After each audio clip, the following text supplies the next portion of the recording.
260 pounds for Tucker Fredrickson.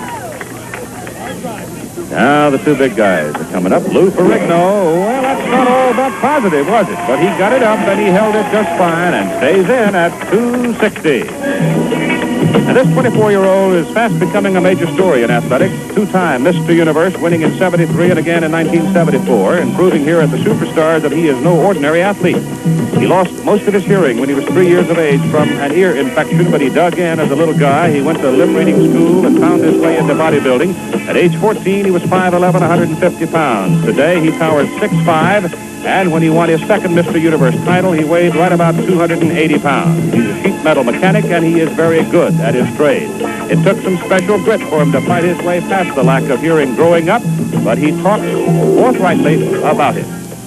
That's true, but actually, I have two things to fight for. First, I had to compete with the normal kids as far as being left out in the crowd. They always put me back in the classroom, but since I was hard of hearing, it always gave me that extra determination to succeed, and that's why I felt that if I could cope with the normal kids and think going to this, besides them in the universe, and trying to prove that I'm an athlete, with the aid of my discipline, it just helped me to be a great person, which I always wanted to be. All right, he will watch now. Tucker, who's looking for some new source of strength here. 270 pounds is just flat awesome when you're up against a guy like Mr. Universe and Brian Oldfield. My goodness. It's very important right now to get a lot of help and a lot of assistance from your legs right now, Keith. You just can't do that much with your arms at this much weight. Your legs are 5 times stronger than your arms. You've got to get underneath it. Uh-oh. Oh! Well, you know, he almost had it, but Tucker Fredrickson is gone at 270 pounds. Keith was an exercise in futility. I had nothing to do with lose in that one. Yeah, but you were pretty dang close about it. Well, I was, but I had no shot at the big boys. The defensive tackles take over now. Us running back step aside. We know our place. But I'm You've really been drinking your buttermilk to get it that high, though, I tell you, country. I'm happy with that, believe me. Nice going. Thank you, Keith. That incidental is good for third place, too. All right, 270 for Lou Ferrigno. Well, he handled 270 better than he did 260. Yes, he did. He's starting to stagger a little bit, Keith, right now. His timing's a little bit off. He's not getting underneath that weight. And as I said before, to just go on and reiterate, you cannot get that much help from your arms, as gigantic as Ferrigno's arms are. You got to get your technique and get your legs under it. Of course, we see a perfect demonstration right there with Oldfield. Right. Now let's spend a moment with Lou Ferrigno's dad, Matt, who's here at the sidelines cheering. Mr. Ferrigno, you must be very proud of this young man, not only for having overcome a real problem, but what he's done. Yes, I am. I didn't think he would do this good against these great athletes down here. He certainly has given a good account for himself.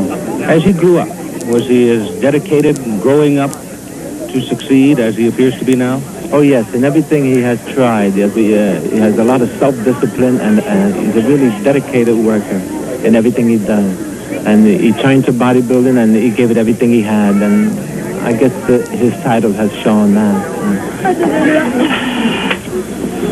All right, we're at 290 pounds. Oh, he almost lost that. He almost lost that. A little sloppy on the technique. A little sloppy. There's a very, very wide split, and he just about caved in with it. Did not really get his legs under it. Bruce Randall, the umpire, has gone over to talk with him now and explain to him exactly how he's going to run into trouble if he doesn't posture himself a little better at the top. You see, he almost dropped it. But he stays in at 290 pounds. A break for Lou right there. You think he looks worried? He just absolutely cannot play it straight. You better get serious right here. That's a lot of weight. Well, I think he's pretty confident about making this one. Oh, yeah. No trouble. Oldfield handles 290 just fine. Pumped himself up just a little bit. First time we've seen him pump. He's a power man. Putting that shot put, lifting those weights. This is his field. This is his line. The guy who holds it. Here we are, new superstar record, 310 pounds. 310. Oldfield held the record at 300. He left that 300 5 times. But now we saw Ferrigno almost lose 290. trying to get his mind together, a picture of determination. He's got to be almost perfect right now with the problems he's had with the earlier weights, Keith. 310.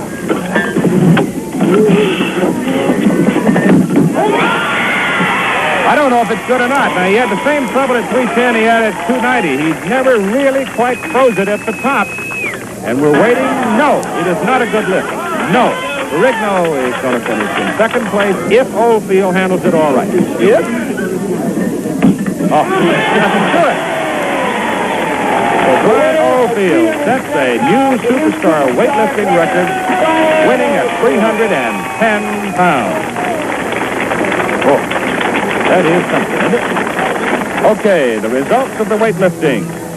Oldfield winning, 10 points. Lou Ferrigno, Tucker Frederickson third, followed by Mike Smith and Bob Rigby. And your standings now after 3 events. As you see, Ferrigno sits on top.